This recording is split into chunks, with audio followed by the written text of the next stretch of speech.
Here we go. Let's take a look at the Indiana Jones. We're here at Gamescom 2024, and we just saw a little bit of Indiana Jones and the Grey Circle. Just a little bit. A smidge. Smidge. I mean, like a little slice, you know, like a slice. Yeah, they love that term, vertical slice. Yeah, the but vertical slice. It was a Watch good the slice. IGN video. It was a Glad good to see you slice, leaning back and into for long clarity, form it was- content. I'm we trying. Saw it. We didn't play it. It was hands off. So we just got to sit from afar and see it. But, Man, they didn't even get to play it. They Which is crazy because this looks like a primarily puzzle game. Why can't they touch this slow-paced ass game? What y'all trying to hide? really did show like a very broad sort of view of like the many different things that you'll be doing in this game, which I was like quite taken aback by. Considering that Machine Games, the developer who is only known for Wolfenstein, is giving a pretty diverse amount of mechanics. You think it's gonna be like Uncharted? No, it's in first person. Controllability. It's not in like this game. Uncharted. So, Yeah, there was like a nice tease of the It's puzzle. not a cover shooter exploration. either. It's more puzzle based. It's not a cover shooter.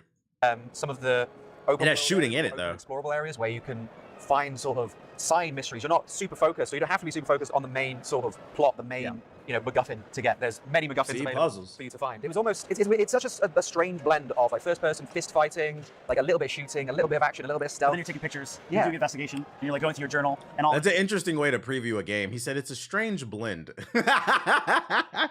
That's you don't want to hear that when somebody previews your game. Yeah, it's pretty strange. Yeah, and like I was able to talk to some of the developers who were working on it, including the creative director. And like the main thing that he made really clear to me is that when I think of machine games, I think of running down a corridor with 2 automatic shotguns shooting Nazis and spray painting the walls with their blood.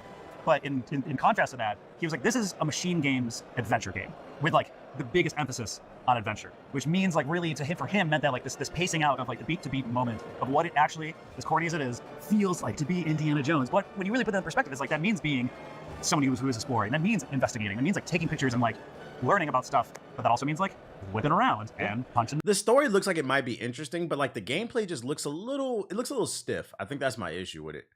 But it's gonna be on Game Pass, so Nazis. You still get to punch Nazis. Yeah, It's just yeah. a different flavor of Nazi punching this time. Less Yeah. blood against. it doesn't bother me. It's Making them first fall down person. It's the fact, like, look at that. Like, it just looks kind of stiff. Make them fall down a 1,000-year-old well. Yeah. What do you think about like the amount of like there's a lot there seems to be like a really big emphasis of using the environment in battle. Like what like when you think about like first person, especially the machine games, like was there anything like I thought that was kind of cool. Like Yeah, for Indiana Jones, I think that perfectly suits him. Like, you know, there's things like that in the movies where he uses the environment, traps, things like that to take down the enemy, and it helps diversify this experience from something like Wolfenstein, while also fitting in with Indiana Jones being super smart, super aware of his surroundings, and using all of these resources. Same with the gunplay. It seems like it's something you can use, but the game isn't it's relying not on encouraging it. it, right? Yeah. It's like it definitely feels like Indiana Jones, like a last resort. You pick your gun to get out of a tight situation, but it's not like you're gonna be ducking behind tables and loading shells and all that. You hear that? They're basically describing there is action in the game, but this is not an action game. This is an Indiana Jones game first. So it sounds like it's going to be more about exploring, doing puzzles, climbing through really tight booty holes, like cave wall, like scooting through cave walls and shit, stomping on rats. Like, yeah, you can shoot and fight, but it's not Max Payne. Like, you're going to do it because you're in trouble, but that's not the priority. Yes. But like I thought the use of the environment in like combat almost added kind of like a slapstick sort of Yeah.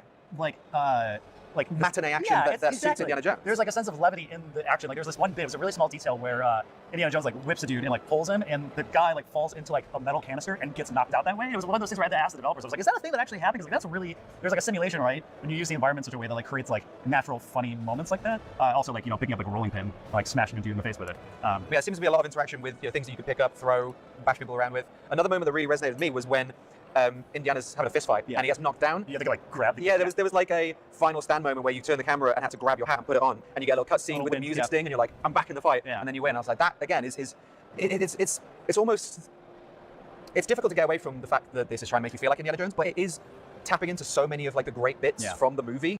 The feature that sold him on this game is this nigga punched somebody in the face and then he picked up his hat. What? If their goal is to sell me the game, they're not doing it very well, because first you said the game was a little strange, and now you say, you know what part really resonated with me?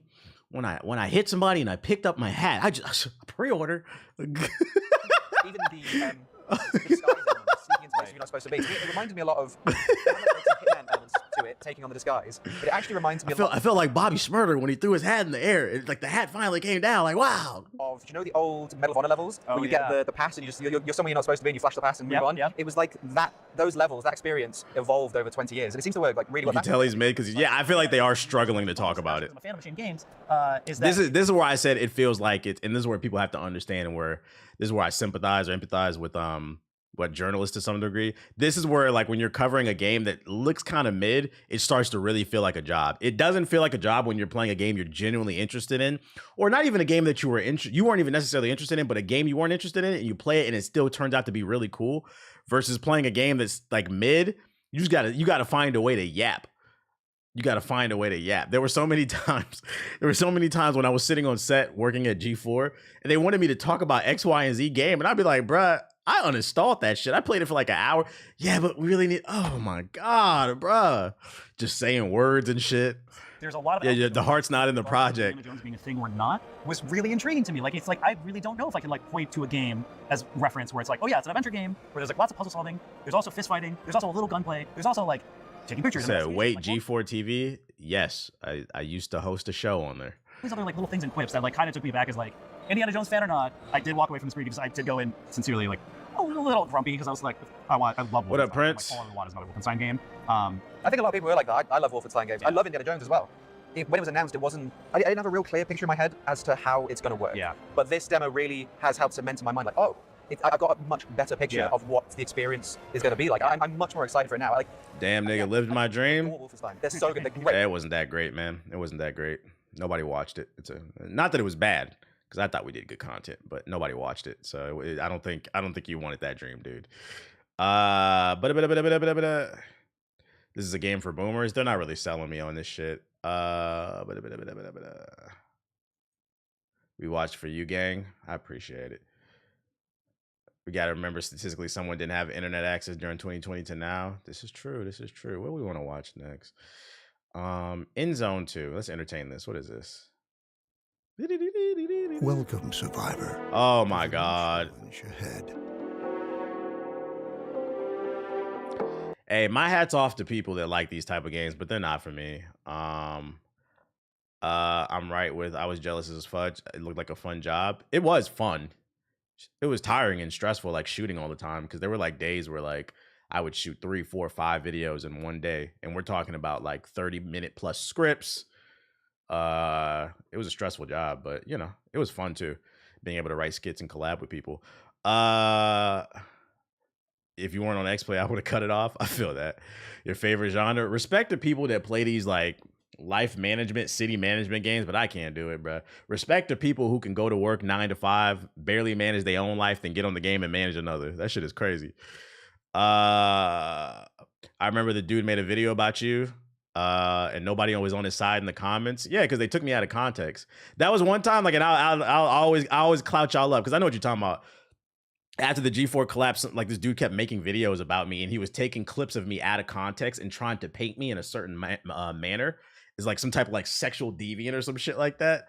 But like people were in the comment sections of the video, like, bro, you're clipping him, you're taking it out of context, you're trying to make him like the comment section was like backing me up, like, nigga, shut up, bro. Yeah, the community was not having that shit. Like, I was like, I fuck with y'all for that. I was like, I appreciate that shit. That you can't get me the fuck up out of here. And then, you know, the cool part is too, I've been putting out content consistently. One thing that happened with G4 that fucked me over is those people that were making videos about me, they took over my name. Because what happened was I stopped making videos for a year because I went to go work for a television network. So I didn't have, outside of like the occasional stream, I would stream maybe once or twice a week. Outside of the occasional stream, I didn't have time to produce YouTube videos because I was too busy producing television shows. So what happened was when they started making videos about me and they were going viral, when you would search my name, their videos were the first thing to come up, to the point where I lost out on a couple of sponsorships because of it. They saw those videos and it painted me in a certain light, and people were asking my agent, like, yo, what the fuck is this about? Da-da-da-da-da-da. Long story short, one of the great benefits of Hokage Highlights is that shit doesn't, when you search my name, my videos come back up now. Like, I reclaimed my name in the last year because I've been grinding, basically. Do you miss the G4 bullshit aside? Nah. Maybe if it had gave me more clout, yeah. But like, it's one of those things, like, you know, I got work experience from it, but it didn't pan out the way that I thought it would. But it was a cool experience, and I got to meet some cool people, and I got the network. But yeah, I finally reclaimed my name, which is great. But yeah, back on top. Which just goes to show you, never give up, never give up. You got to dance on the graves of the pretenders. Every once in a while, I'll get somebody in the comment section of one of my videos making like a joke about like Frost or something like that, or they're calling me a sellout because they saw like the G4 videos. But those people, I can tell they don't really watch me regularly, and I'm like, I don't take that shit personally. I just don't engage with it. That guy just had a very telling video made about him. Oh, he got exposed. What a surprise. People who make content that grandstand, or people, I call it like moral high ground content. I'm not talking about people who make videos where like occasionally they talk about things that they're passionate about and they criticize people. That's different. But people where their whole channel is operating from a moral high ground where they just act like they're better than the next man, you got to watch them niggas, bruh. You got to watch them niggas, bruh. Because they usually they're hiding something. And also, when you make that type of content, you have to be aware. When you present yourself to the world as being this perfect person, people gonna start digging up dirt on you. They'll be like, bruh, what a perfect I swear to God, my girl texted me about this shit. The Mr. B shit that's going on. People making videos about him. Maybe like 2-3 months ago, I was talking to my girl about this shit, like behind the scenes, and I was like, I don't watch Mr. Beast, but I was like, the few videos that I've seen from him, I was like, he's very corporate. He's a little bit too perfect. And I was like, I think that shit is going to come back to bite him. And she's like, what do you mean? Like, he seems like such a nice guy. I was like, he seems nice. But I was like, from my experience, those are the people you got to watch the most. I may be an asshole, but what's the name? Usually there's a reason for it. I am a person, like I don't hide who I am, but like, it's just a little bit too quick. And so like 2-3 weeks later, months later, videos started coming out about him. And I was like, see, because I was like, the thing about YouTube, you have to understand is the first word in YouTube is you. So when you produce content on the platform, people want to know who you are. And if you make this super corporate content where everything's perfect, you're just giving out tons of money and da-da-da-da, people are going to start digging on you. And that digging is not necessarily coming from a place of malice. I drank some gamer stuff, so I'm yapping. That digging is not necessarily coming from a place of malice. They're not necessarily digging up dirt on you. It's just the platform is called YouTube, so people want to know more about you. It's a parasocial thing. They want to connect with you. Start digging, they might find some skeletons. And I remember saying that to her. And so I was like, I was like, I'm not surprised. Yeah, when you're too overly positive, it's a little sus to me. It is a little sus to me, bro. It's always them niggas who Discord messages be getting exposed and shit like that, bro.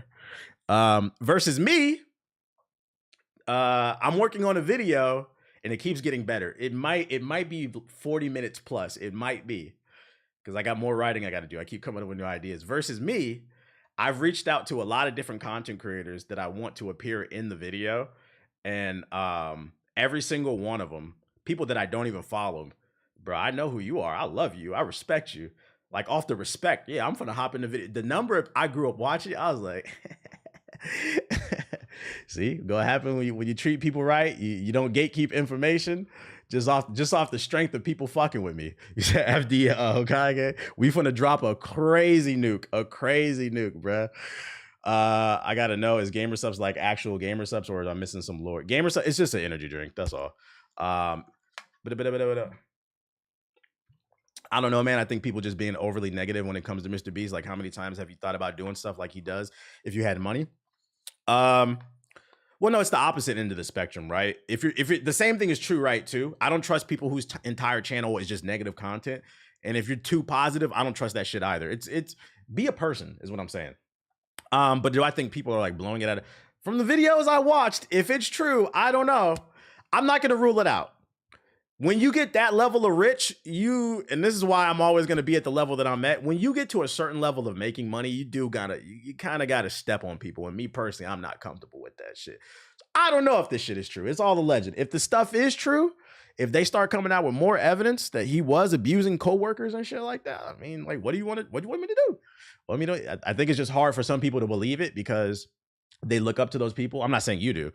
They're like your heroes or some shit like that. So like, it's hard to believe that shit. But that's why I say don't idolize people, including me. I'm a person too, and I make mistakes. Is Chris Move gonna be in that video? Nah. Chris Move be minding his business, bro. Let's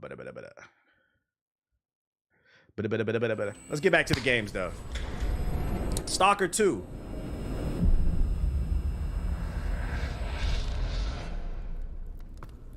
Yeah, because his DMs aren't open. I can't message Chris Move.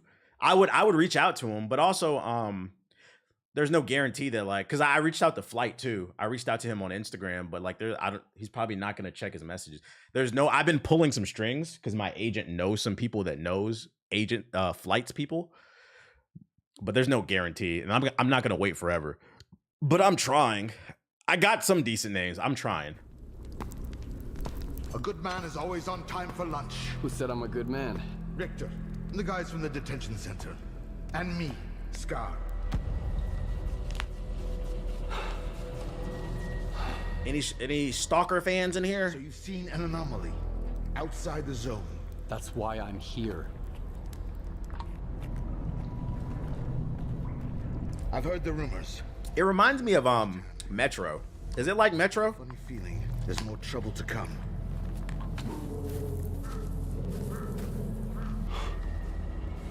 Jesus. This is the dark side of the zone. But there's another Dark side of the moon. shining side. It's here all around us, but we cannot see it. I wonder what's out there. Eternal Spring? The Klondike of artifacts? A new home? Or our heart's desires? I just said the same thing. We Major want the Metro. shining zone to This game looks okay. Unfortunately, I think Assassin's Creed comes out the same day or like around the same time. I can't play this, y'all. We gotta play. Like we have to play DEI Samurai. That's gonna be the. We have to play that shit. That shit's gonna be fucking jokes, bro. Speaking of DEI Samurai, that was a funny ass comment on the video that I uploaded today. It's from hold on, let me wait, let's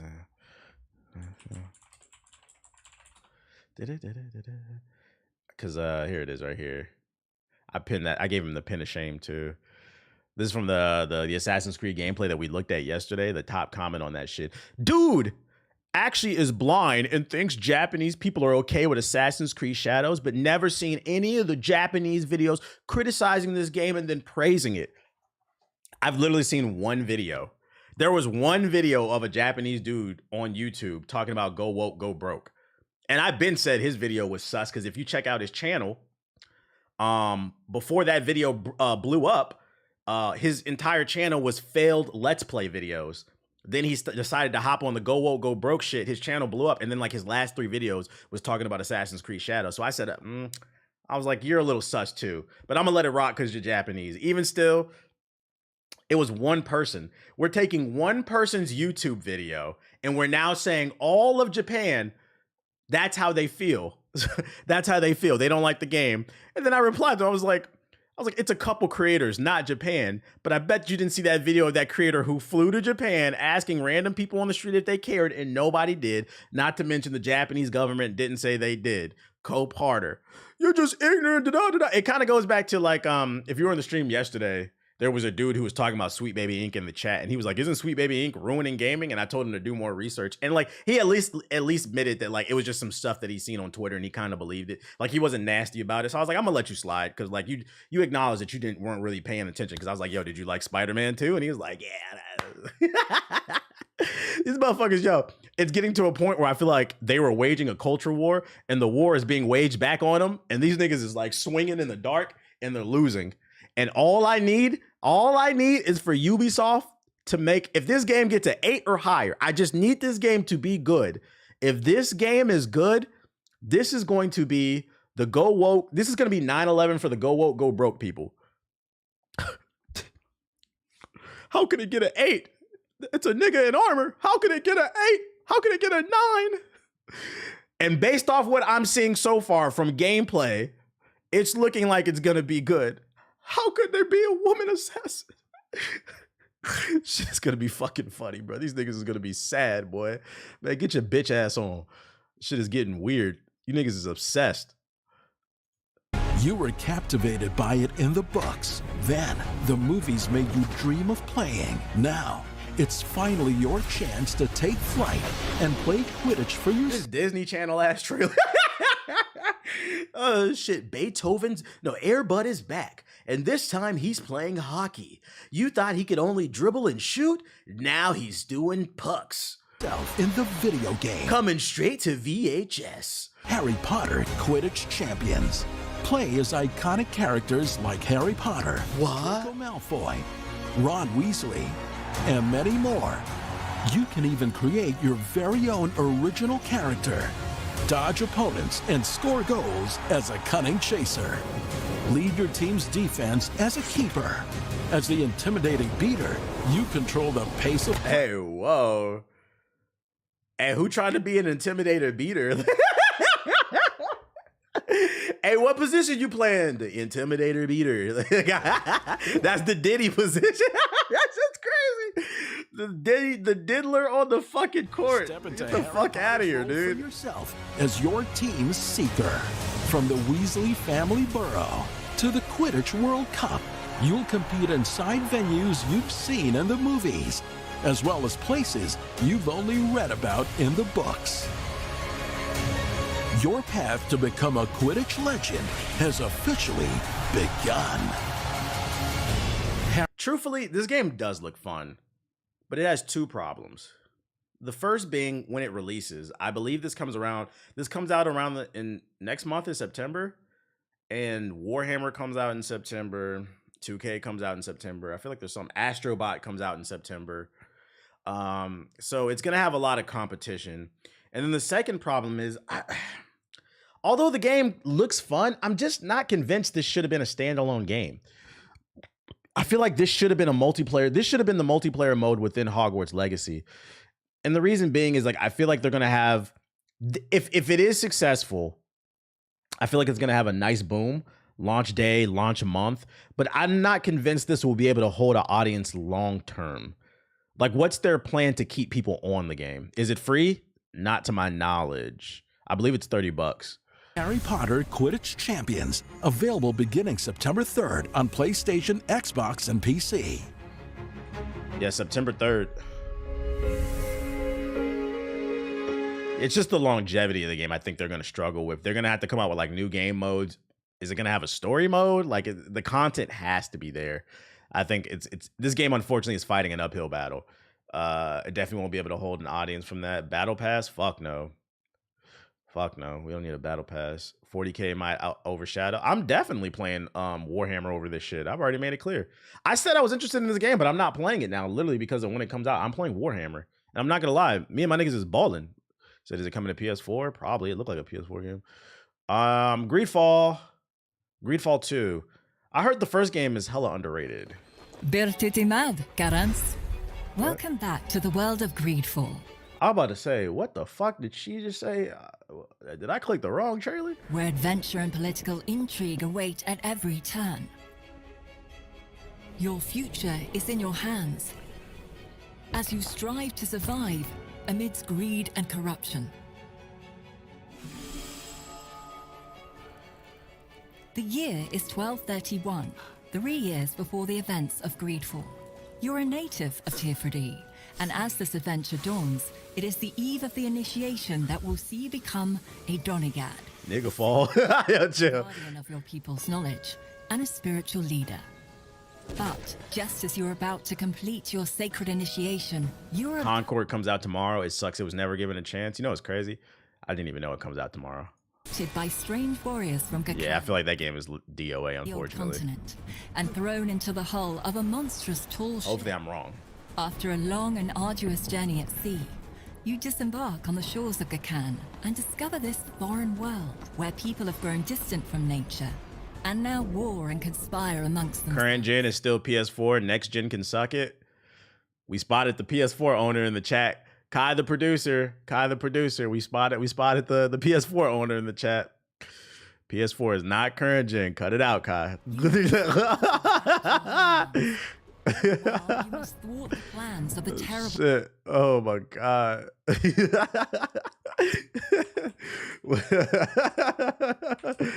Oh shit. November 15th, 2013. It's 11-year-old console, bro. This shit is new to me. It's new to me. It's new in my heart. Oh my, yeah, Obama. This shit is from the Obama administration, bruh. This shit is from the Obama administration. That's funny, bruh. Oh shit. Man who This kidnapped next gen in my heart. While Greedfall introduced the enchanted island paradise of Tier 3D, This shit look a little janky. takes you beyond the You island got an Obama console? Is that what we're gonna call it? Fuck the Obama phones. We got Obama consoles now. That's great. that struggle for dominance over Tier 3D. You will explore the crowded cities of Kakan and its various landscapes shaped by the different factions, cultures, and traditions that have inhabited them over the centuries. You will have to decide where you stand when you inevitably become embroiled in their internal conflicts. Yeah, I'm not gonna lie. This shit look janky. Let's see. Eternal Strands. Oh, this looks pretty. Oh, I remember when they announced this game. This game looked pretty cool. I haven't seen it in a I'm while. Mike Laidlaw, Chief Creative Officer at Yellow Brick Games. Got the bricks. To the world of All white Eternal bricks. Strands, a new Yellow tan bricks. fantasy action adventure. About to hit a lick. The world around you is your weapon.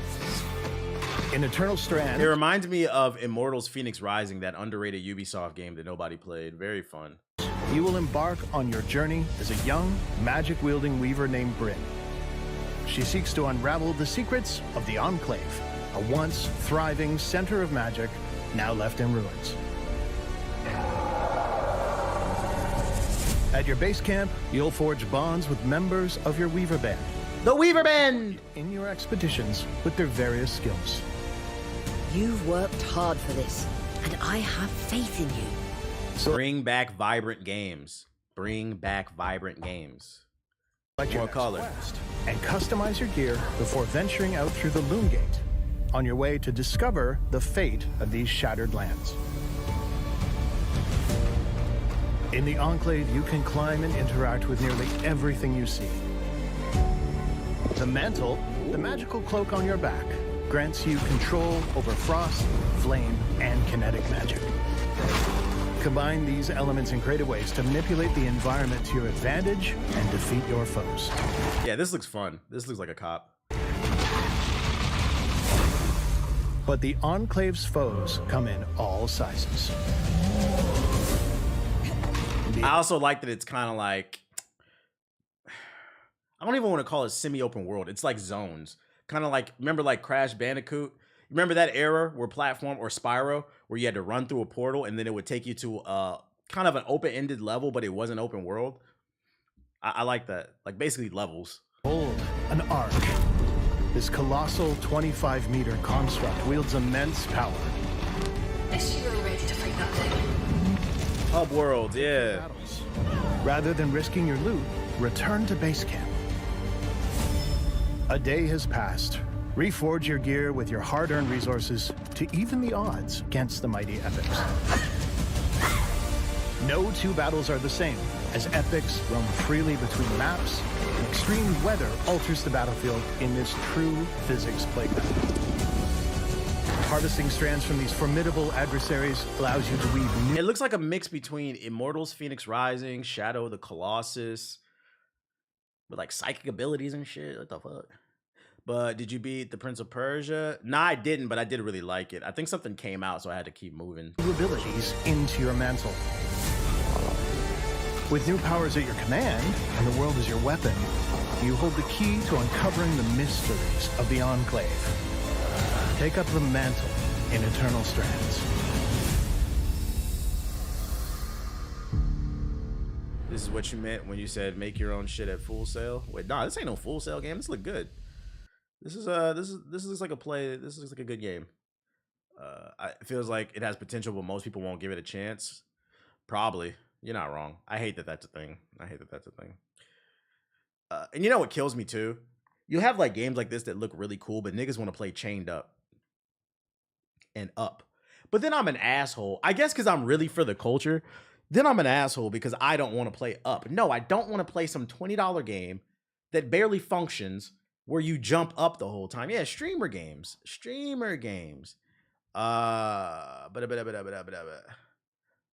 game reminds me of the Greek game. Yeah, Immortals Phoenix Rising. Yeah, it kind of reminds me of that. Wait for the price drop type of shit. Yo, shout out to Kill Knight. Kill Knight. Shout out to Kill Knight. This next game is Kill Knight.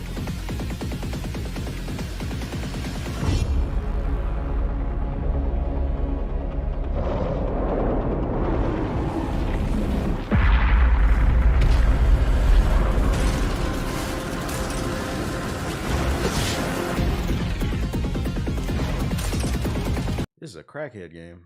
My eyes are too old. I can't handle this shit. Streaming is a blessing and a curse when it comes to gaming. Too many people don't have their own opinions anymore. Yeah. It is what it is. I mean, it is what it is. You can't tell people what to do with their platforms either, because that's corny. I just try to use mine to share cool stuff. Frag Punk. Yeah, that Adderall ass game. My eyes are too old for that type of shit. Yo! Hate rules? Frag Punk's here to spice them up. We're the five. Somebody said no PS4 equals low sales. Get the fuck out of here. Look at these niggas bending the laws of logic to get that game on PS4. Wukong cannot run on your PS4. If you try to boot up Wukong on your PS4, it's gonna turn out Fallout 4. You're gonna blow up the whole neighborhood. Drop the property value. Yo, matter of fact, where is that shit at?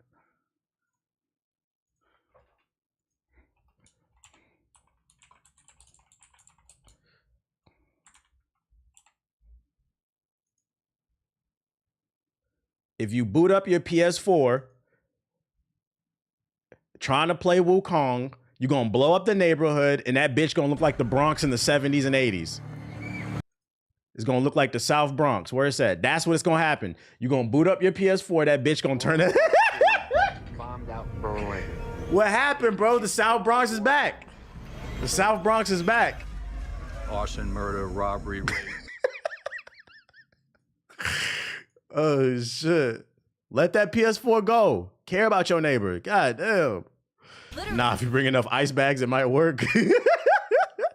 Like, enough ice bags won't get it to work. You're gonna have to get Todoroki to just shoot. No, not even Todoroki. You gotta get Iceman.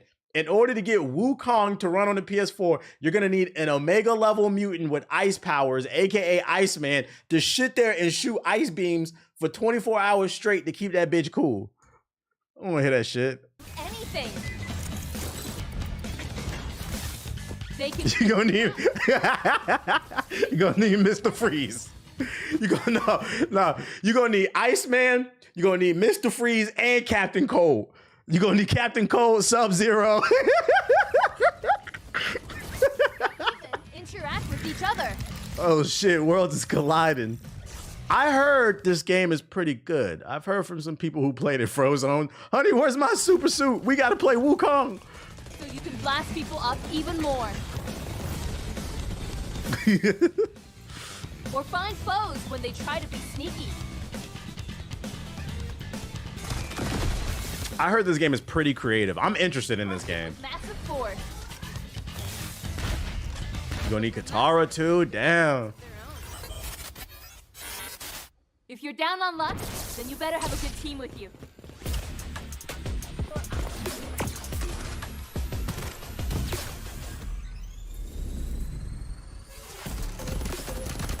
The shooting looks good.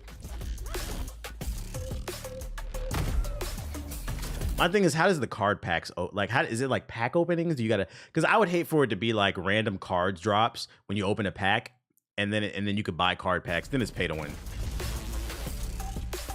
How does that work? And if a game is ever too close to I think this is coming to Game Pass too. get out one-on-one till the last one stands.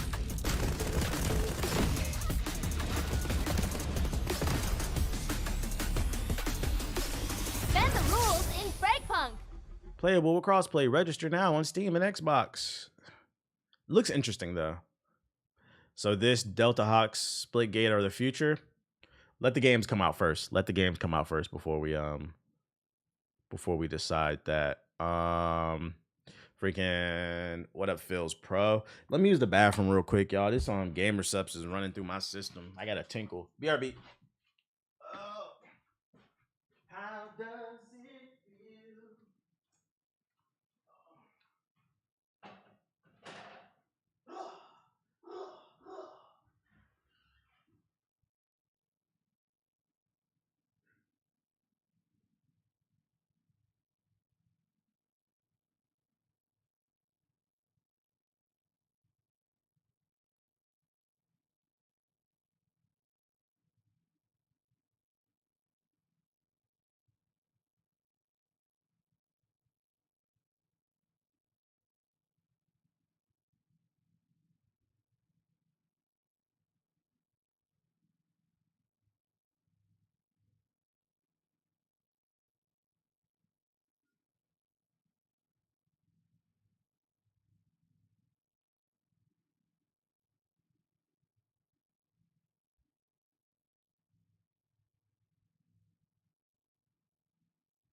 Where my other vitamin at?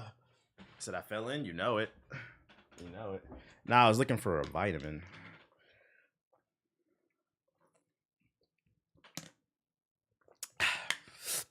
No, I was thinking about. Y'all remember during the war in the Middle East? I need your advice. I have this really personal, heartfelt, and profound video script I made. I feel like making it would help people like me who would see it, but I don't want to pigeonhole my content into being that serious. What would you recommend? Why would that pigeonhole yourself doing that one video? Why would that pigeonhole you? Just do it. What was I about to say? You remember them weapons of mass destruction that George Bush was looking for? I think I found them. It's the PS4. It's the PS4. I think it's the PS4. If you feel like it's gonna help people, do it. Max Scoville here. I'm with Joel Bylaws from Funcom. We are here to talk about Dune Awakening. I think we should address the Shai Hulud in the room. Let's see what the Dune is hitting for. So I've seen Beat the Doonies back. It looks awesome. It's a Dune game, but there's also seems to be some sort of like confusion of like what type of game. It's a survival MMORPG. I've seen people be like, is it Conan Exiles in space? How do you pitch this? Yeah, so it sort of starts off with this really strong survival angle. Bush can like see I the consider it like a future. V shape. You start in the focused survival part of the V, and then you move up and it becomes more of political survival, social MMO, working with other players, working with large guilds. The initial premise of the game was just, hey, how do we take a survival game and give it a good end game? And the conclusion to that in Dune was like political survival, big world, you know. That is Gave us a little tidbit right there. He said there is a heavy focus on the end game. There will be lots of content, which has always been a problem for a lot of different MMOs. a complex answer. Dune is like it's such complex lore to kind of put together. Where does this fall in the canon? Yeah, so we worked with the Herbert Estate, and we sort of went with like this alternate universe where instead of Paul being born, Jessica followed her orders from the Bene Gesserit, gave birth to a daughter, right? And then that shifts the landscape of everything. So we kind of did this for two reasons. One, it sets up the ability to have Harkonnen and Atreides on the planet fighting each other. It also means that people who've read the books and seen the movies have something to look forward to in our game, because there's something slightly... Also, it gives them creative freedom because they're not following the movies exactly. They're just using the world of Dune as a backdrop, basically. Slightly different about it, right? Which is So good. kind of like a what if I think it's scenario. good. That's cool. Now I gotta Creative ask, freedom. The Bene Gesserit kind of psychic stuff. How are you approaching the more supernatural elements? So I mean, like, Spice has its own kind of special stuff going on, and I probably shouldn't spoil too much, but it's cool. If you take enough Spice, things will happen. Okay, and, interesting. And then the Bene Gesserit themselves, like the Mentats, all of these kind of special things from the universe, you can learn them as archetypes. You can meet trainers in the world who will teach you a little bit of the ability. Like, you can't really become a Bene Gesserit, but you can learn some of their abilities. You can learn to use the voice, and then you can use that, say, in combat to compel an enemy to come charging at you, right? Or you can use it to make people not see you. You can tell them, like, ignore me. Okay. And they won't pay attention to you for a little while. So yeah, it's kind of, that's how we built it into the game. So shout out to Bro Cheese and with the what does sub. Spice do in the game? Is it treated like it's a resource, obviously, but Yeah, it's kind of Spice is kind of at the heart of everything, right? Like, Shout so out to first of all, Brush when you Cheese come to Arrakis, your character isn't really that used to Spice. So after a little while, they start to have, you know, a moment, right? Paul has You one. got to build up a tolerance to the spice. You got to pop more perks. That in the movie as well. The player starts to have a little moment, and it sets him on this journey through the world. And so Spice is kind of, it's there as like a guide, a spiritual guide. It works as like something that fuels your growth, your abilities. It also works as like a currency for which you pay tax to the Emperor for building on Arrakis, right? I appreciate it, Cheesin'. Welcome, bro. There's a lot of uses. There's a lot going on here. So aside from the water of life, what about actual water? So how does that come into play? Like, this is a sandbox game in maybe the worst way, because you're gonna die of thirst. I can get water on my wrist. Yeah, so we built in like a bunch of mechanics for getting water. Starting off, you're kind of scrabbling to survive, so you're sucking moisture out of plants because you're not Fremen, you don't know how to live here in the desert, right? But then over time you learn to like pull the blood out of your enemies, extract it, take it to a machine, purify it, then you start taking water from there. Eventually you get like a Dew Reaper, which allows you to sort of walk around sucking the water off plants, like wilting them as you go. And then eventually, you know, move up to the high Hey, whoa. This thing said you're just going to be traveling around sucking the water off plants. Whoa. Can we get an A, yo? This nigga said you're going to be deep throating fucking carrot sticks and celery. God damn, nigga. harvesting. It can be lots of water. So you are kind of moving through the progression of water. Now I know there is some apprehension because like survival games have a lot of griefing and MMOs. We're trying to deep throat a cactus. What accommodations are you taking to sort of make this accessible for people who just want to play a Dune game? Yeah, I mean, so we're trying to sort of tutorialize well, explain to people the world. There's a little single player section at the start of the game before you enter the main world. And in that single player section, we teach you the basic mechanics. We teach you a little bit about the lore. We give you a story. This looks like it can run on the PS4. Nah, because one thing you have to take into consideration is scale. What's the name? This is a large scale MMO. So like I don't know about that either. It's not just about like the texture quality. It's about the scope of the game, period, too. And then we put you Only into the world plants. and sort of have you survive. I mean, I don't think the game is going to be for everybody. If you hate survival games, it's not going to be a game that you want to play, right? Like, so I have to be clear about that. I don't like to sell games to people who don't want to play them. So, but I respect the honesty. He said this is a survival game. I don't want to hear your fucking mouth when it come out. But at the end of the day, like it's kind of, there's enough there. It's forgiving enough. You know, you learn the mechanics. You learn not to walk on the sand when the sandworm's around. You learn how to get water. You'll be fine. Now let's talk about the walking. A wise man once said, walk without rhythm and you won't attract the worm. We see the guy in the gameplay trailer you just dropped is walking pretty purposefully and pretty rhythmically. Can you do the silly walk? You can't, because you're not. We know you won't be on it though. Something that you can. Yeah, I ain't doing no base building. If I play this game, I'm raiding. Why would I build a base when I can just go steal yours? Learn later in the game, hopefully, right? Like, so you get further into the game, maybe you learn some skills. You're the best weapons dealer in space. Right? Because so some of our players in beta, they're like, oh, I'm walking like an idiot on the sand. I'm not using any rhythm. The sandworm still comes. I'm like, you don't know how to sandwalk, man. Mass Effect Andromeda ran on the PS4. Again, y'all yapping. That was a last gen game, and also it didn't run well. I don't know if that's a good example. What year did Mass Effect Andromeda come out?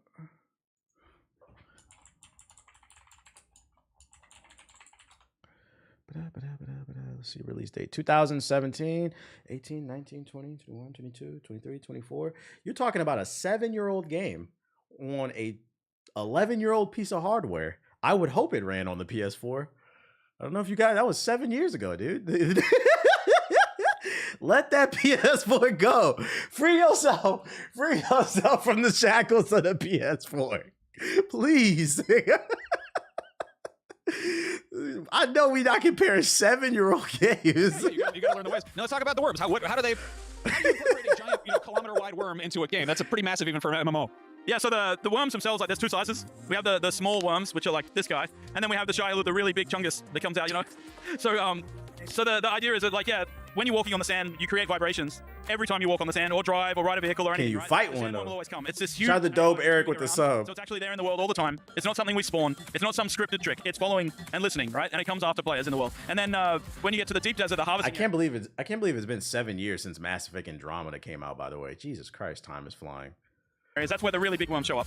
Okay, so they're just out there. They're like constantly part of the environment. Yeah, it's like a shark, right? You got to think about, you go into the water, you hear the Jaws music, you start walking on the sand. Shout out to Mac the Prince with the sub. Appreciate you. The sandworm is going to come, and it's just a matter of time. Okay, that's terrifying. We're not getting. Well, technically Andromeda was 4, so the next one would be 5.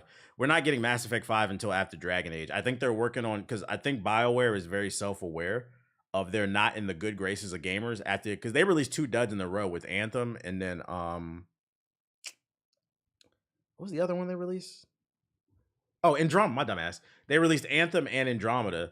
So they released 2 fails. So I think they're very aware that people are not fucking with them right now. So I think they're really focused on Dragon Age.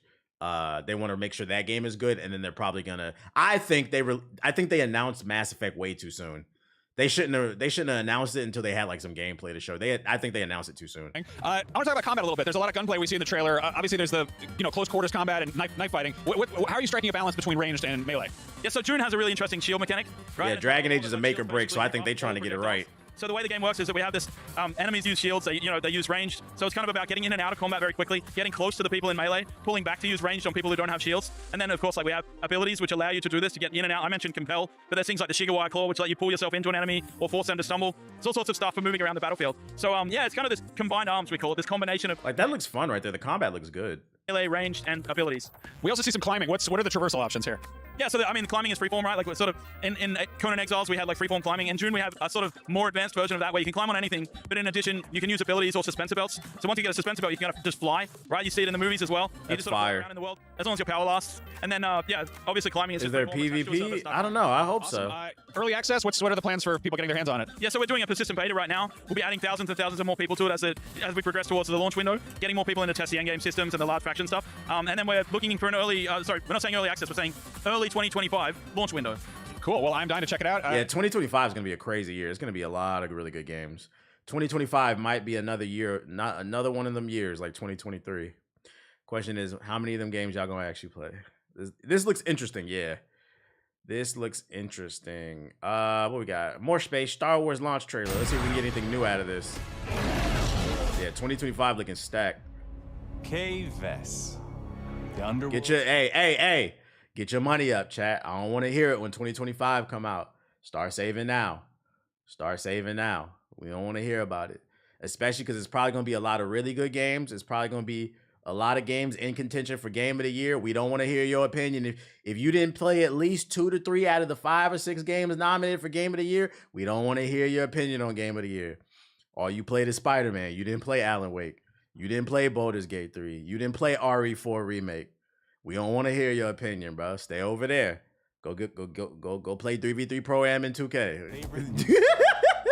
Go play Roblox Ice Spice Munch server. Go play the O-Block server. We don't want to hear your opinions.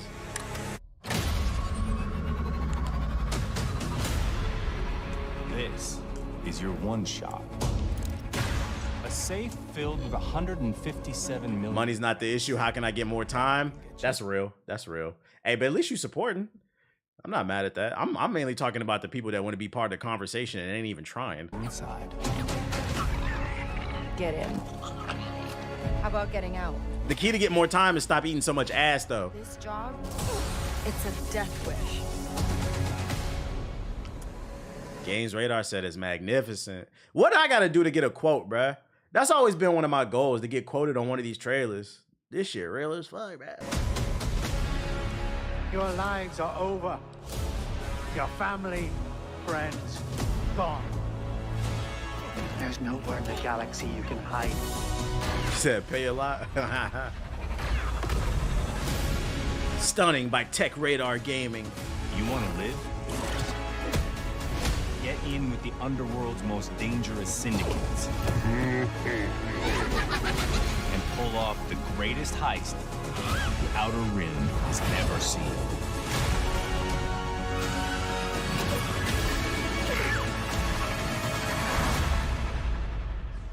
I'm in.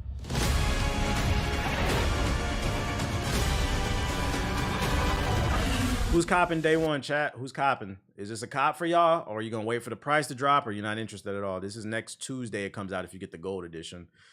I'm going to be on it. I'm going to be on it. We'll be bouncing between this and Wukong if I'm still playing Wukong. I don't know how long it's going to take me to beat that game. Do you think you could screw over all the syndicates and go full Empire? I don't think so, because they already said earlier that, like, you can only have certain relationships with one or the other, because if you have a relationship with one, it might piss off the other. Thanks for the advice. It's all good, bro. Do what you want to do. Make what you want to make. If I had a PS5, I'm not dropping $70 for this. All right, bro. For everybody who has a current gen console, is it a cop or a drop? We don't want to. If I had a PS4, if I had a PS5, I wouldn't get this shit anyway. Well, you're not gonna get it regardless because you don't have a PS5. Yo, this nigga funny in the chat. You on a roll today, bro. Oh shit, what are you talking about? Either way, you weren't gonna get it because you refused to. Oh shit, you sound like them niggas be like, bro, these niggas, bro. If I had a car, I'd be getting mad bad bitches, but you don't. You're on the bus. Like, you're on the bus, and that's okay. If it was me, head ass. Oh shit! I appreciate the jokes, man. Echoes of Mastrilia. Oh my god. The rift took us all by surprise.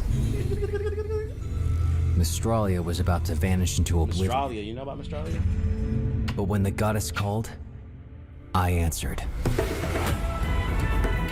Oh, thank you. It's a big world out there. Mini Clip Premium. We're good off that. Mini Clip Premium. Lords of the Rings. What is this? Lord of the Rings, The War of Referium. This is a movie? I haven't played the game early. Also, it's a new character. So, I mean, like, it could be a good starting point because, like, she's not tied to anything outside of the inside of the main storyline. Could be, but I would say wait. Y'all said Prime. Y'all see, y'all niggas be yapping, bruh. I saw about 10 of y'all say Amazon Prime. What that say? You lying ass niggas. That's what I'm talking about. See, that's why we check achievements. Only in theaters this Christmas. This is coming to theaters. The chat is on fraud watch, bruh. Oh my god. That looks pretty good though. Like I would watch that. Might have to go see that. That looked pretty good.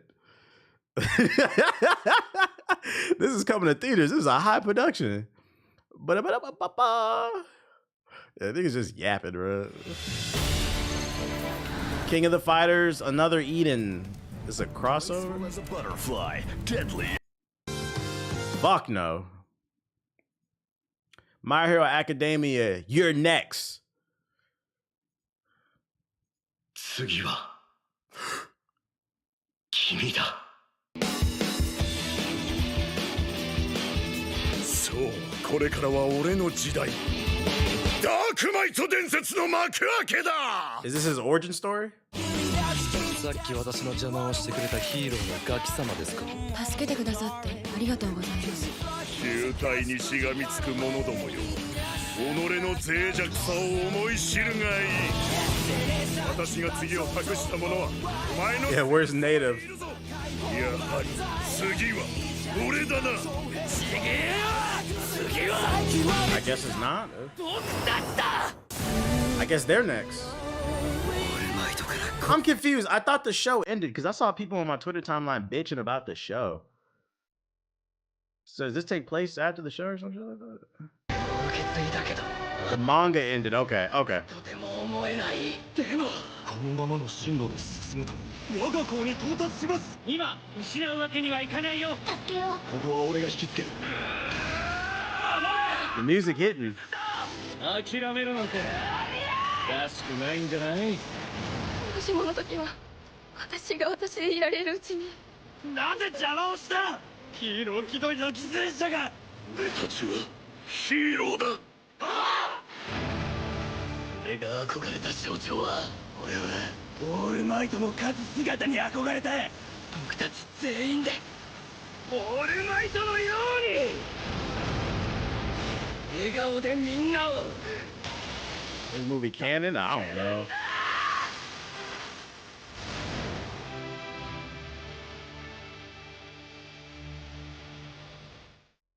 I don't know. Y'all niggas be hating on that shit. Look good to me. I'm gonna watch it. No, it's never canon. All right, let's start this up. I don't even care. As long as it's entertaining, I don't care. Shit's a cartoon. The series is too up and down for me. I feel that. I don't watch enough anime to care that much. It looks cool. It looks cool. Let me go one last look in the sub box before we hop on this game. Let me go and let's see if there's anything we missed. I just hate I had to do it too. Slide down, slide down. Turn my brain off and enjoy. Right, that's some turn my brain off and enjoy type beat. Shawty, Shawty, Shawty the hedgehog. Shawty the hedgehog. Oh shit. Is Delta Force hot? Oh wait, here we go. Some Delta Force right here. It's Shawty the hedgehog. Starship Troopers. Shawty the hedgehog. Oh wait, Monster Hunter is exactly what we've been waiting for. Wait a goddamn minute. Shawty the hedgehog. Oh, there was that damn gameplay. Too late. I already watched it. The Spirit of a Samurai. Didn't see that one. I said I'm shot at the hedgehog. That's from yesterday, I believe. All right, we got a few more. Defuse. Did I watch that yesterday? I did watch that. Delta Force is so good, I can't lie. Yeah, let's watch that. Let's check out Delta Force. Let's see what they're saying about it. I've been hearing good things about it.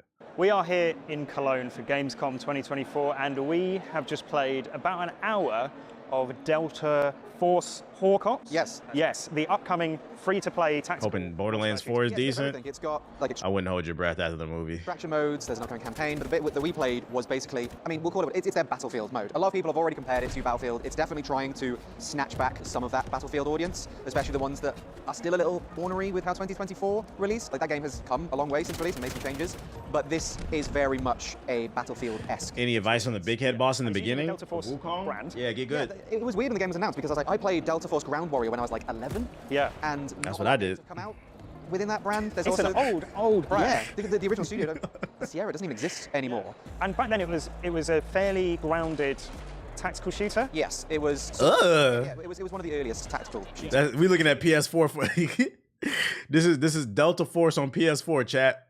You can see why they've used that brand name. However, there are a number of elements in this which are, I would say, maybe aping some of the more controversial parts of Battlefield 2048. So Delta Force used to be quite a kind of tactical grounded experience. Gameplay does look smooth. This, I would say, is taking some of the slightly more controversial elements of Battlefield 2042, most notably heroes and gadgets, right? Yeah, the gadgets became sort of controversial in 2042 because they were taken out of their classes, like medic, the support. So they've learned. You ever consider making the news segment its own thing? Generally, one of my favorite parts of your content. What do you mean? I uploaded Hokage highlights. What do you mean? You know, assault class, support class, medic class, recon class. So they are within those trees. I'm conflicted by them because some of the gadgets work really well. Like the medic has a set of drones that can deploy smoke in a line, which is really handy for blocking off paths of egress or incoming fire, so you can revive someone. There's also like bow and arrows and shock darts and things like that, and that's where I'm not super. Yeah, I'm not gonna lie. This don't look bad, chat. This does not look bad. The fundamentals of the game already are super strong. The gunplay is fantastic. The element of teamwork between vehicles, different classes, assaulting positions from different angles works really like well. one big thing, you usually chop it up in segments. Is great. You know, this. Nah, I'm not gonna upload like a 2-hour thing of me reading news when I can do like 4 videos out of it. Action of weapons, obviously, doing the content that we do. What I just hit 20,000 subs in 1 year without any promotion.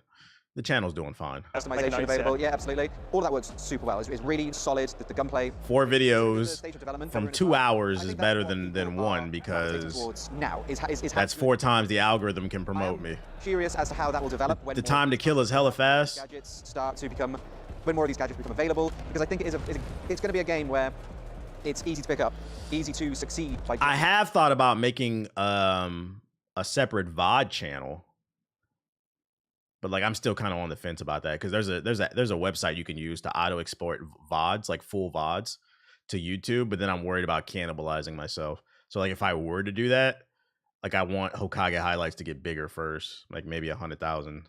Being competent in a first-person shooter, but the diversity of gadgets is going to vastly increase. For the people that do want the extra stuff, like the gameplay that gets left out, or there's times where I don't upload every piece of news that I talk about. You know, combining the return of Hokage plays. Yeah, the difference is the channel would be automated though. It's not me editing anything. People in a circle and then combining. Excuse me. Not gonna lie, Hokage highlights stays on my YouTube feed. I can tell. In place, or the potential compared to the Black Hokage, that shit don't get promoted at all. To start sinking into, which. But I think it's because it's just an old channel. But one of my worries with the game is that it might have taken a few too many things from a few too many shooters.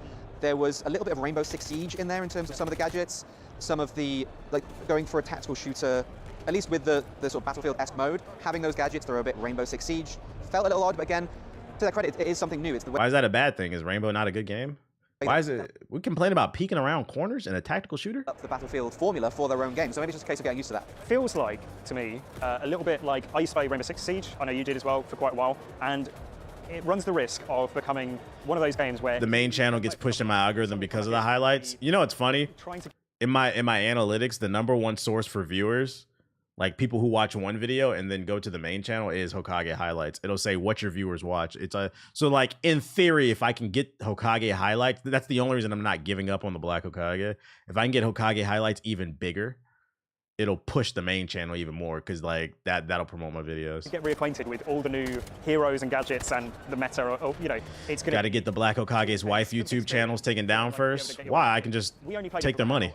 And it is not enough time, I would say. They're promoting me, and I get more money. The game is going to offer. No, and again, it's very early in development. There's closed access at the minute, but despite just a little time with it, what makes it different though? That's what I'm confused about this game. The sort of Battlefield inner child within me that's been present in this form since 1942, the game, not the year, not that old, like that sort of came awake again, and it was very much scratching that itch, and I think it is going to capture a lot of that audience, and it's trying to capture other audiences as well, like the extraction shooter. We didn't get to play any of that mode, but the fact that exists. I played one round of the. Have I seen Skull and Bones is on sale for 60%? Nah, I can't really say I've seen. Can't really say that I've seen that. That's. Thank you for the drive-by boo. I think what it has going for it is the fact that visually it's very very good looking. Great looking game. And thank you. It feels like the fundamentals, the building blocks of it are really solid. Like you said, the gunplay is really good. It seems to run very well. It's just whether or not people kind of latch on to the way that is all packaged up. And that's the thing. I think if you're someone that doesn't want to use like the Rainbow Six Siege-esque gadgets and doesn't want to play the extraction mode, there's still a great Battlefield-esque shooter there for you. It feels like pick a. Why not just focus on the channel where you see the most growth and upload all your content there? I've thought about it. Because the thing is, what I put on the Black Hokage is different from Hokage highlights, and like we've already established kind of like a flow. and people are subscribing for that specific type of content. Like that's one thing that I just had to accept, that you have to. When I first started YouTube, it was different. A YouTube channel was more just about the personality, but now people treat YouTube channels like TV channels. So if somebody subscribes to your channel, they're subscribing for that one specific thing. If I've already gained 20,000 subs because people like watching me talk about the news and breaking that into like parts, I should just stick to that because it's working. It's picking up like 2,000 subs a month and like it continues to go up. It's like a snowball effect. So I'm not fun. If something's in motion, I'm not going to stop it by introducing more documentary style stuff, is which I'm moving towards. I'm just going to try to switch up the content on the Black Hokage, doing more documentary style type of content. Because if you introduce that stuff in, that's not what people subscribe for. And the way YouTube works with its algorithm is, if you get it, all it takes is 1 to 2 bad videos not performing well, it sends a negative signal into the algorithm. Now your videos aren't getting promoted at all. So like, I'd rather just do what works, basically. Hold on one second, yeah.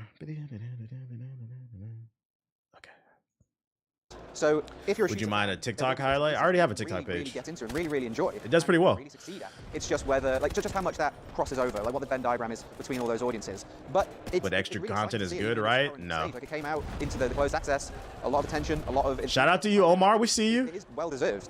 You know, like, more is not better. That used to be a thing back in the day. Like, you remember when like Let's Play channels was a thing? Like more was better. People was dropping 1, 2, 3 videos a day. No, it's about the quality of the videos. Are people, all the thing that matters is, are people interested in what you're making and them staying on the platform for that long? I'm dropping y'all free gems. So it's actually better. There are little YouTube channels where all they do is they upload maybe 1 to 2 times a month. It's actually better to drop a few videos a month that people fuck with and go viral than it is to keep dropping shit and hoping for the best. It feels watch time is king. It's going to be interesting to see how it develops when it releases into open beta and goes full release. The free-to-play model, we're in a position now. Yeah, also you get multiple sources of revenue too. That's true. From your FAQ page doesn't have Hokage highlights. Nobody uses that command anyway. I ain't never upload. I'm not gonna say I'm never gonna update it, but I don't really care that much. Can retain their player base. People have short attention spans. That's not true. That's not true. That's true on TikTok. That Gen Alpha and Gen Z. But like the fastest growing demographic on YouTube is TV watchers, and the fastest growing form of content is long form. I literally watched like 2 weeks ago from FD Fig or whatever. I watched a 3-hour video about Kendrick versus Drake. I watched the whole thing. I watched an hour-long video about Sonic Adventure. Like, that's the most popular growing form of content. It's not. That's why I've been switching to longer form content. Like, they want people to stay on the platform longer, but people are enjoying that. So it's actually not true. People are getting tired of short form content. Actually, like the growth in YouTube Shorts has stagnated. Like, people are getting tired of that shit. People want something meaty. They want something with more heart in it, something that feels better. Now, and feel okay. I see what you mean when you said, if I play this for a month and then didn't play it for 6 months, I can see that there are so many systems in place. Look at Corey Kenshin. He takes months to drop a video. When he does, he gets millions of views. Corey Kenshin is not a good example of what I'm talking about. Corey Kenshin is Corey Kenshin is an anomaly. And Corey Kenshin is somebody that you should never model yourself after. And when I say that, I don't mean that with disrespect. What I mean is, Corey Kenshin he's the very rare case where like his fan base just fucking loves him. They love him. There's nothing that you can explain. There's no logic, no tips. Actually, you know what? Nakey Jakey is another good example too. Nakey Jakey is another good example too. Nakey Jakey and Corey Kenshin, they can disappear, and when they drop a video, it'll do millions because their fan base fucking loves them. But most of you will, if you want to make content, you will not be Corey Kenshin. That is a terrible model to follow. I cannot disappear. I cannot disappear for a whole fucking year and come back and people will show me love. Nope. You got to be realistic about that shit. So I was like, nah, that's not a good example. It's not because the quality of Corey's content. Because if we're going to be 100% honest, and I'm not being disrespectful, from what I've seen, he still mostly does kind of like Let's Play videos. There's nothing particularly special about his content. They just love him. And that's a blessing. He is very lucky. I envy that shit. And I mean that like in a good way, not in a bad way. I wish I could disappear for 6 months and come back and get 1 million views doing a Let's Play. So much in the toy box of Hawk Ops to play with. So Illuminati too. You could put him in there. Yeah, because he came back and did that. It's a very rare thing. Like, this was just a taste. If you're someone that loves the Battlefield games, this is definitely something you should check out. If you're just someone that enjoys first-person shooters in general, there is going to be something in Delta Force Hawk Ops for you to enjoy and latch onto. And there's not a lot of games that can say that. Yeah, you're very good at nailing the name every single time because it's got no sticking power for me at all. Shooters are my thing. Delta Force Hawk Ops. Yeah. There's also the campaign mode, which was not available to play. Delta Force Hawk Tui, baby. There is a like a Black Hawk Down Mogadishu level somewhere. It's not super clear where that comes in or how that's going to play. Again, that'll be interesting to see when it comes out, if it leans more into the gameplay of something like Squad, for example. Yeah, so that's actually a good comparison because Squad is definitely, from what I played, much further down the sim, like mil-sim route. This is trying to kind of thread a needle around the sort of battlefield area. And I think depending on the game mode, we could see it weaving in and out of that within the same game. But obviously, it's very trying to get into the beta shit if I can. Closed access. There is a lot to be excited about though. So if you like first-person shooters, you like the sound of Delta Force Hawk Ops, we'll have more for you about that game. It seems like they liked it, but I can't, it's kind of, I'm still not 100% sold. It seemed like they liked it though. Excuse me. Shit, Pyrocynical's like that. Oh yeah, I remember Pyrocynical. Yeah, he does like video essays and shit. What's a video that you created and spent a lot of time on and realized YouTube wasn't pushing your stuff? Damn near all my videos. To some degree, it's my own fault though, because like I was more focused on like Twitch from like when the adpocalypse happened from like 2018 until maybe like last year. I was mainly just streaming and uploading whatever to YouTube. So not only did my name change happen, but I was completely unfocused. And like if you go look at my channel, like it shows. Like that's me being accountable. Like I just like whatever, I was just uploading shit. So like I think what happened is the audience that was there, I confused them versus like if you take like Hokage highlights, you know exactly what you're gonna get there. So the reason the viewership is all over the place is because nobody knows what to expect. It's an older channel. So there's no one particular video. It's more so of me. I'm one of those people, I can't disappear. I don't have that type of audience. Also, I piss people off and I rub people the wrong way too. So, and I don't care. So now you're just trying to figure out what I want to do next, basically. Which is me trying to move into like longer form content. What early signs. I thought for me, subject matter matters the most. But I have a very unique problem. I don't know. Like this video did very well, right? So like people like when I do long form stuff. But then so I was thinking this one would do good, but then it didn't. People don't care about Game Informer. Like it matters to me.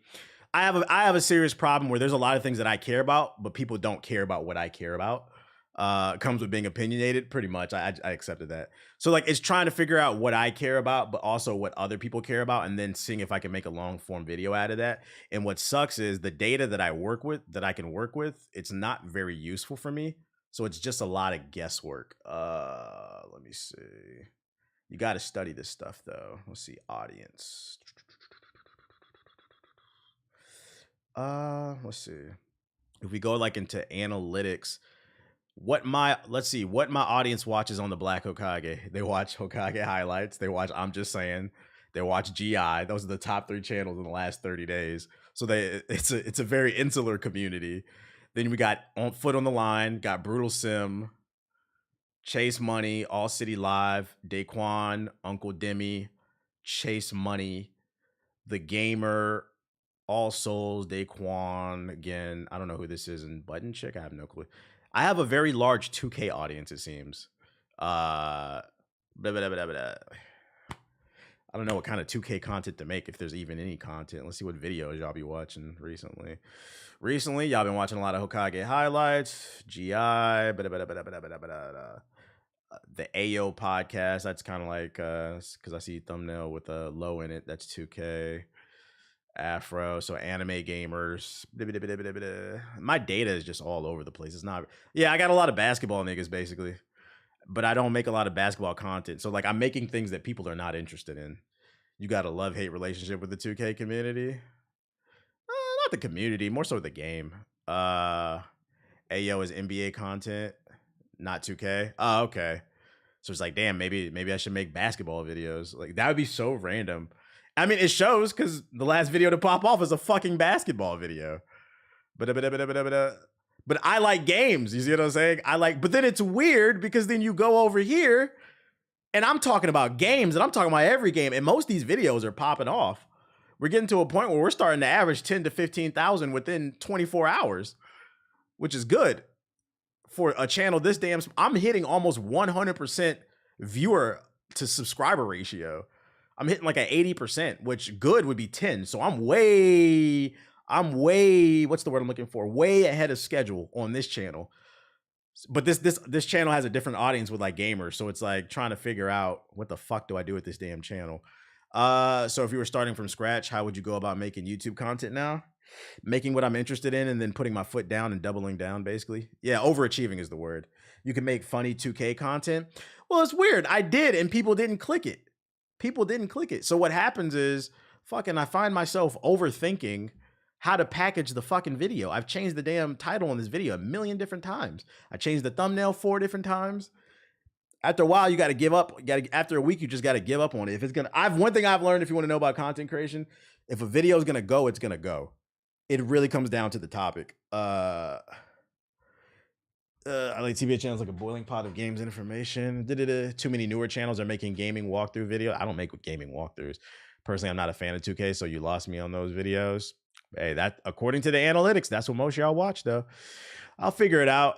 The next video will be basketball related. It'll be basketball adjacent. I don't want to speak it in, I don't want to, because I don't want to catch a L, but I feel like my next video is gonna go. I got a good feeling about it. It's just I don't know where to go after that, basically. Never make walkthrough gaming videos as a new channel. Yeah, that shit's kind of dead to me. You ever think about diving more into hip-hop? I mean, I do. That's literally this channel. That's why this one's growing too. These videos right here, look, this one's gonna hit 1 million. The one I did about Kendrick, this one's gonna hit 100,000. This one will probably cap it maybe like 50, like the pace it's moving at. This channel does good too.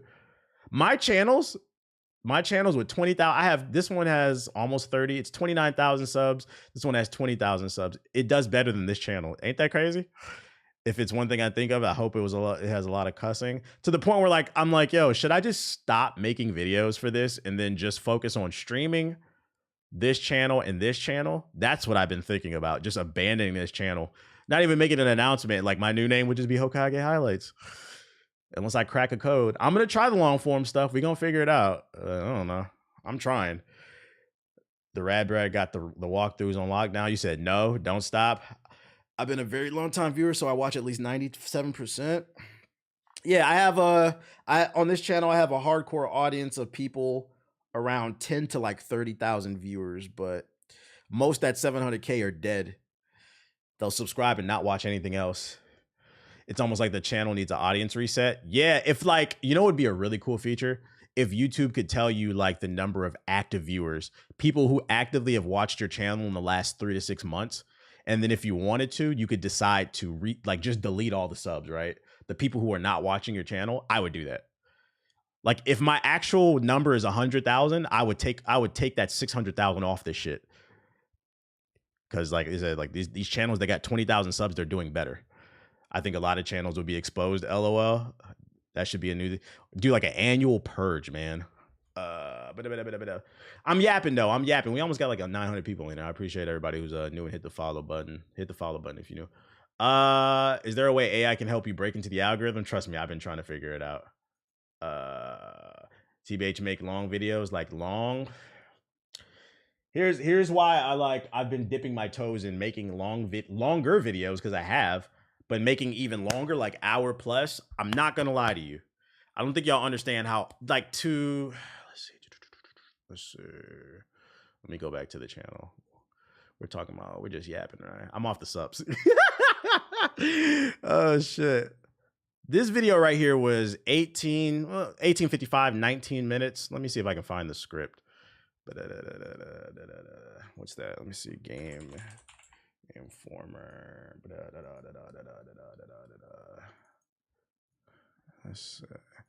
All right, to make that 19-minute video, that was 9 pages of writing. Also a lot of sourcing, because like you see all these blue, those are all links to stuff. Sourcing from my editor. Also, there's a lot of jokes in here, but we're also sourcing tweets too. That was almost 10 pages of writing. Because, yeah, actually, it's damn near 10. That was for a 20-minute video based off of my speech pattern. So if I wanted to make an hour-long video, in theory, I'd probably have to do like 35 pages. I say all that to say to give you the math. If I do 35 pages of writing on a topic I think people want to learn about, and that shit doesn't go, that shit is demoralizing. That's why I'm kind of like, ugh. Like, that's gonna take time. Ugh. You should freestyle it. The video wouldn't be good. I think I'm at my best when I'm writing. Cause can't nobody tell me this is a bad video. I stand on that. Can't nobody tell me this is a bad video. I don't want to hear it if you didn't watch it, which is most of you. It's just people are not interested in it. And the unfortunate thing is it kind of goes back to what I was talking about earlier yesterday. The sweet spot is like 10,000. If your video doesn't have at least like 10,000 views, most people are not going to click it. Do you have any topics that you care about for more than an hour or so? Yeah, I got one. I got one coming. Somebody's getting nuked next week. Trust me. Like, yo, I got a joke. I'm excited. I'm not gonna lie. I'm excited to drop this video. I think this one's gonna go. There's a joke at the end of the video. I told my girl, I've been telling, she's the only one that's heard this shit. Nobody can predict the joke at the end. It's gonna take a left turn and it's gonna be so abrupt and fucking funny. She was like, and like, because I'm not gonna lie, it's a pretty savage joke that nobody can predict. And I asked her, I was like, do you think I should leave it in? Because I have one that's not as harsh. And she was like, nah. She was like, and she's a super politically correct. She's like, nah, you gotta let the original version rock. You gotta like, she's like, that shit hits. It's fucking funny. I was like, okay. You said on some Dave Chappelle shit. I feel like I'm about to drop a magnum opus, basically. I'm about to drop a magnum, because I looked it up. Nobody's done this video that I've done. So I think it's gonna get a lot of people excited. And not only has nobody done it, nobody's done it in the way that I'm doing it. And the jokes are top tier. I was like, I got a good feeling about this one. So that's what holds me back. All this fucking writing, it takes time to do this shit. When is it set to drop? I don't know. It depends on when my editor gets it done. I'm gonna try to record it this weekend, either Saturday or Sunday. That way I can give it to them on Monday, because they only work Monday to Friday. So I'm hoping by Wednesday it'd be done, so then I can maybe drop it Thursday. Because I don't think I'm gonna give them any more videos next week. Like, I want them to do that one, and I want it to be good, because it's gonna be a lot of sourcing. And I did a lot of research on somebody. You said I'm here for it. Oh shit! You said the anticipation is killing me. Can you do a countdown to this thing for YouTube? I think you can actually, but unless I have the file, I can't set it. How often do you come up with bangers, but you hold back in your videos? It's hard to know when something is a banger. The only reason I said I think this one will go is because from what I see, my audience likes basketball videos. But like other stuff, there's a lot of things that. So I have a very unique problem. I think. Yo, we're yapping.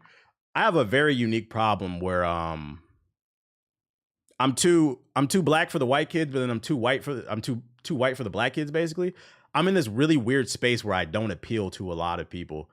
Like I think someone like Flight is funny and I can enjoy the content, but I don't appeal to Flight's audience, if that makes sense. Yeah, I'm very niche because of the way that I speak. So a lot of people won't look my way. If that makes sense. But then there's the other side, the Pogger side. They ain't even going, I'm not gonna say all of them, but a lot of them ain't gonna look at niggas unless you Kai. You notice that the only black people they fuck with is if you're in that 1%. So you got one side that never's gonna look at you, and then you got the other side where if you're not, I'm gonna be honest, if you're not appealing to certain stereotypes, they're not even gonna give you a chance. You said not much news today. That's why you're yapping. True. So it puts me in a really weird space, trying to figure out where I fit in. I actually follow you because you're slightly fringe. What does that mean? Because I'm not mainstream. Is that what you mean? I don't want to be mainstream. Let's get something straight. I just want to be a little bit bigger. You see what I'm saying? But I will say though, when people do discover me, they tend to fuck with me long term, longer than a lot of the more popular people. It's just hard getting new people in.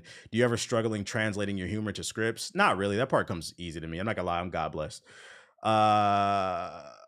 You fit into cornbread tube. What the fuck is that?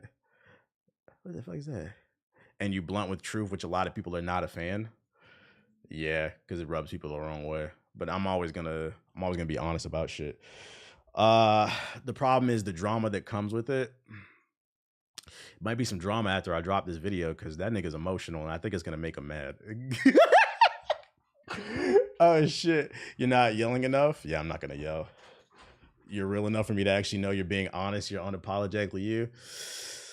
The real will survive. He said, I hope it makes him mad. Oh, I think it'll make him mad. Like, especially the ending. That's why I said I was unsure about the ending. But let me stop talking about it because I also don't want to oversell it. You said, is it Sneeko or the completionist? It's neither. It's about neither. I already told y'all last week. It's about Ronnie 2K, and I'm gonna leave it at that. It is about Ronnie 2K. That's it. Did you see the God of War Egypt shit I just sent? Nah, let me see. Why would I make a video about the completionist or Sneeko? I don't even watch Sneeko, and I've never watched the completionist. I didn't even watch that nigga when I worked with him. He was too busy in the corner fucking snoring his fat ass while I was doing all the... I'm a changed man. See, the next God of War, PS5, Sony Santa Monica is working on a new IP reportedly led by Cory Barlog. The next God of War game is also active development as suggested by new job listings. I mean, this doesn't surprise me because you remember, was it 2018 or was it Ragnarok? I remember there was a section where there was Egyptian hieroglyphics on the wall. And I remember saying when I was streaming it, I was like, oh shit, they're acknowledging that the Egyptian gods exist. I was like, is he going to Africa next? So it wouldn't surprise me if the next one is in Egypt. It was 2018. Yeah, that shit, they already confirmed it was lore accurate. It was in the game. I remember that part. I was like, oh, they setting up a nice world, bro. We could go to a lot of different areas, bro. This nigga about to scrap with we about to be scrapping with Anubis. So yeah, this doesn't surprise me. I think there's some merit to it. I think it's I take it with a grain of salt, but I think there's some merit to this. Nah, Rob about to get folded. Yeah. He said, I'm about to go full turkey time on Ronnie. Turkey time. I've seen his videos. They're pretty good. I appreciate the link to this. What else we got? Spirit of the Samurai. We got to get on this game. New Samurai game at Gamescom.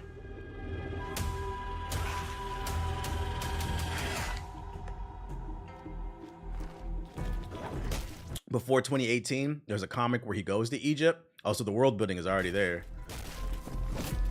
What the fuck? These Clay Fighter 63 and a half ass graphics? You can't tell me this shit don't move like Clay Fighters. It's stop motion? Oh yeah, just like, okay, it is. That's fucking funny. I'm good off this. Robot Chicken, the game. I'm good off this. This might come to PS4. Let's see. Monster Hunter Wilds preview. What we got? Monster Hunter Wilds is exceptionally exciting to me. I got a chance to go hands-on with it this week, and it feels like it recaptures what I loved about Monster Hunter World while learning from the joy that came from Monster Hunter Rise's enhanced mobility. Is the frame rate dropping, or is this the video? Oh, you know it's in 4K. That should be fucking up on YouTube. A balance that felt great across the handful of missions. Oh, no, it's still kind of dropping. It's unfortunate that the rough performance of this it's the game. Okay. Development build put a little bit of a damper on my demo time. Oof. What did we say earlier in the stream? There's a rumor going around at Gamescom that the Gamescom build was running at 30 FPS, and now people are saying the game might run at 30, and then he's saying he's having optimization issues. Capcom can sort that out. Is Monster Hunter coming to PS3? You know it. Could be exactly what I was dreaming of from the next Monster Hunter. God of War Egypt would go crazy, not gonna lie. Oh yeah, that's a day one copy if he goes to Egypt. Okay, let's address the Gammoth in the room first. This gameplay is going to look a little choppy. This shit looks rough, I'm not gonna lie. The doubt here to a pretty substantial degree, given Wilds doesn't even have a release date. But this doesn't surprise me because some of y'all said I was hating. Even in the gameplay trailers when they're showing off the weapons and stuff, I noticed the frame rate was dropping too. On 2025 yet, so there's presumably a lot of time left. And I'm not gonna lie, I'm not trying to play no big ass Monster Hunter game with a frame rate at 24 frames. Because it requires you to be precise. Slow to a degree that almost made it hard to play, and the group I was playing with saw multiple hard crashes. Again, this in development build, this might be I'm gonna wait to see how the reviews come on this game. I don't know if this is a day one cop now. Is by no means the final version of Wilds, but it is the version Capcom chose to show us. I can't help but be just a touch concerned that maybe that's an indication that at best Wilds might be later in 2025. Bad. What is that? You know what I mean? What is that? That looks bad. Indication that at best Wilds might drop later in 2025 than I got this shit. This shit is in 2K, by the way. It's in 1440p. expecting, or at worst, that Capcom bit off a little bit more than it will ultimately be able to chew with its impressively ambitious scope. That caveat aside, I had an absolute blast with Wilds. It's immediately clear. Bloodborne vibes. Runs like shit, but it's a good game. This is crazy too, though, because they knew that they were going to create preview videos. And they let this footage into the wild. This is crazy. That it's continued to put a priority on smoothing out I didn't see the GameStop news. Edges of the series. For instance, rideable monster mounts make a return after first being introduced as an automated option in World's Iceborne expansion, and then expanded into full control in Rise. This iteration leans more toward the latter, defaulting to following a target but allowing you to take the reins directly anytime. Your Dino Bird can scamper along special paths, glide. Ask Watts about it. Oh yeah, I gotta ask her. That's right, she did go. Which makes travel engaging in a way that feels less artificial than Rise's Speary Bird busywork. Excuse me. But it's not just a matter of convenience, as your mount also stores a second weapon option that you can swap to while riding. As a lifelong insect, Capcom usually don't miss what's going on. Hey, Dragon's Dogma was a miss. Until I realized that you can also use ranged weapons like bowguns while mounted. That fully recontextualized this system to me, letting me pepper a retreating monster with bullets while my mount automatically chased it down, then swap back to my glaive when it was time to hop off. I guess we're all learning ranged weapons now, and I am very okay with that added flexibility.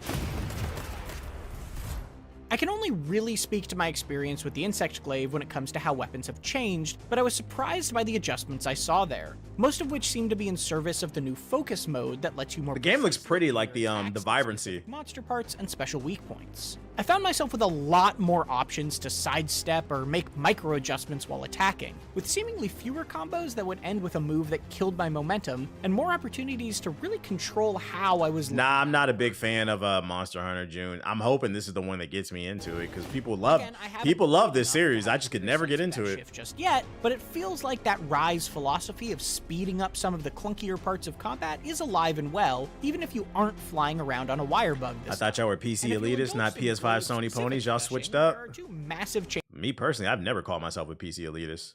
That has never came out of my mouth. The only people who've ever called me a PC elitist is the people in the comment section of the podcast. I can't speak for the other people in the chat, but people in the comment section who were butthurt when we would talk about PC gaming and like its benefits. I've never said I've always said I play on everything.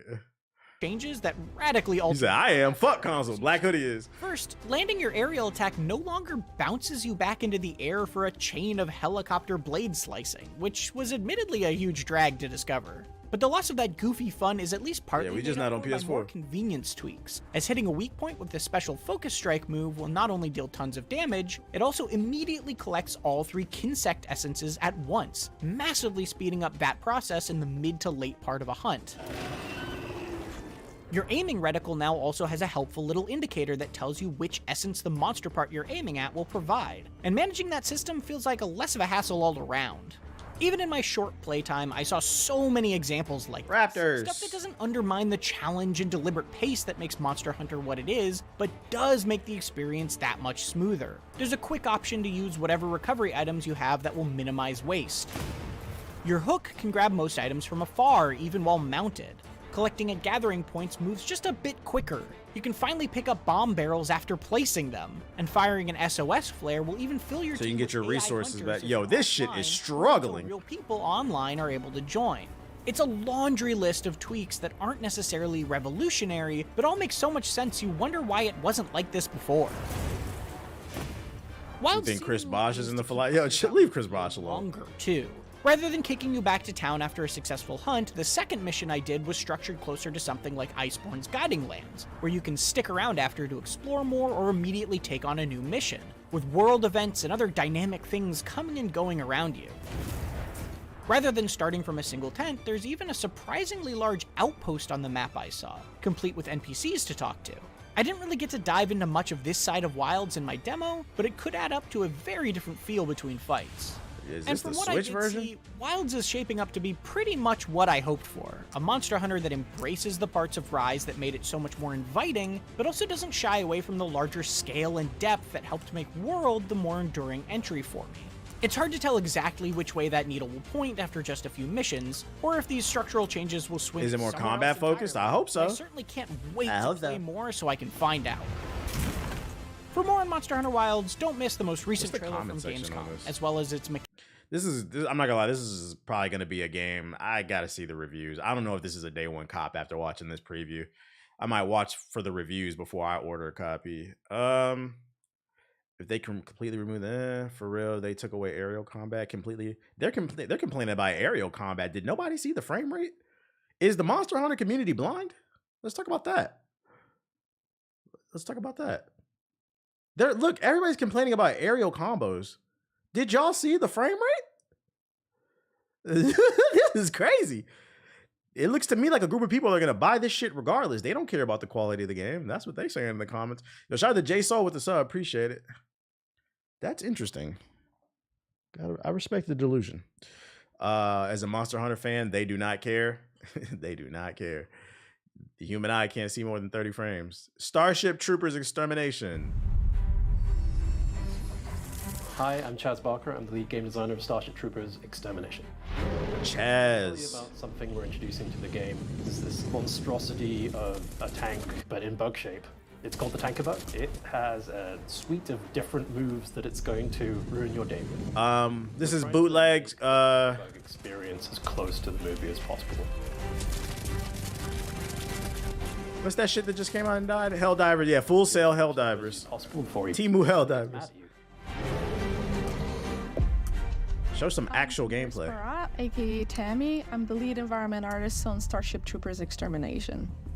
Boreas. This is an icy planet that has been infected by a bug meteor. Gameplay. Bugs have had time to mutate and There's no evolve gameplay in this within trailer, that frosty except in the environment. end right there. Invited you to come and try out for a special operations group.